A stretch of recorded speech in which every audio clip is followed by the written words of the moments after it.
नमस्कार। आप सभी का एक बार फिर से हार्दिक स्वागत है हमारे चैनल भक्ति ज्ञान में।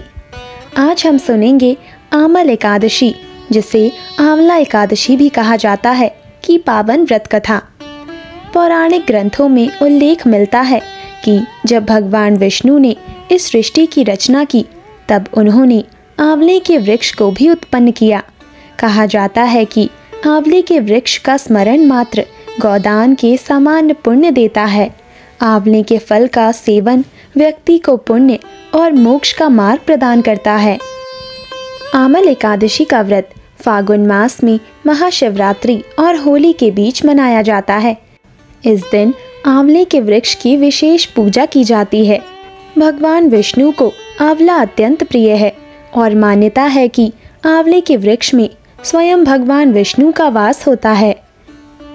स्कंद पुराण के अनुसार आमल एकादशी का व्रत समस्त पापों का नाश करता है और व्यक्ति को सौभाग्यशाली बनाता है।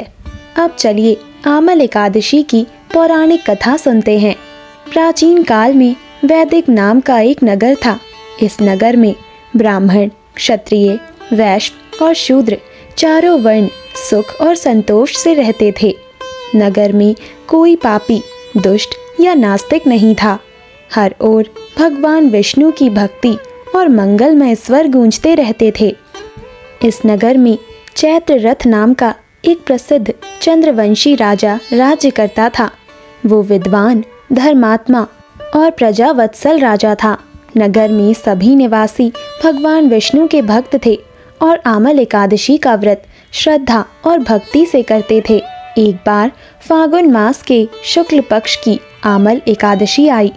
राजा चैत्ररथ अपनी पूरी प्रजा के साथ मंदिर गए। वहां उन्होंने कलश की स्थापना कर धूप, दीप, नैवेद्य, पंचरत्न और छत्र आदि से विधि पूर्वक एकादशी का पूजन किया। इसके बाद उन्होंने आंवले के वृक्ष के नीचे भगवान विष्णु की स्तुति की। हे आंवले के वृक्ष, आप ब्रह्मा स्वरूप हैं। आप सभी पापों का नाश करने वाले हैं। आप श्री राम द्वारा पूजित हैं। मेरी ये भेंट स्वीकार करें और मेरे समस्त पापों का नाश करें। उस रात्रि सभी भक्तों ने मंदिर में जागरण किया। उसी समय वहां एक शिकारी आया।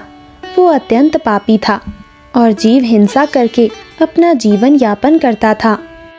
उस दिन वो भूखा और प्यासा था। थककर वो मंदिर के एक कोने में बैठ गया और अनजाने में भगवान विष्णु और एकादशी का महात्म्य सुनने लगा। इस प्रकार उसने पूरी रात जागरण किया और सुबह अपने घर लौट गया।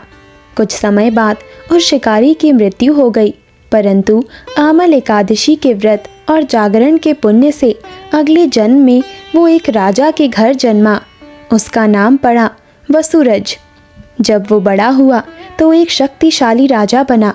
उसकी सेना विशाल थी। राज्य धन धान्य से परिपूर्ण था। एक दिन राजा वसुरज शिकार के लिए जंगल गए।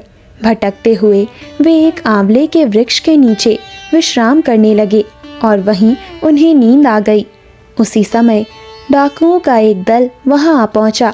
राजा को अकेला देखकर उन्होंने उस पर आक्रमण कर दिया, पर जैसे ही डाकुओं के हथियार राजा के शरीर से टकराए, वे फूलों में परिवर्तित हो गए और उल्टे डाकुओं पर ही वार करने लगे।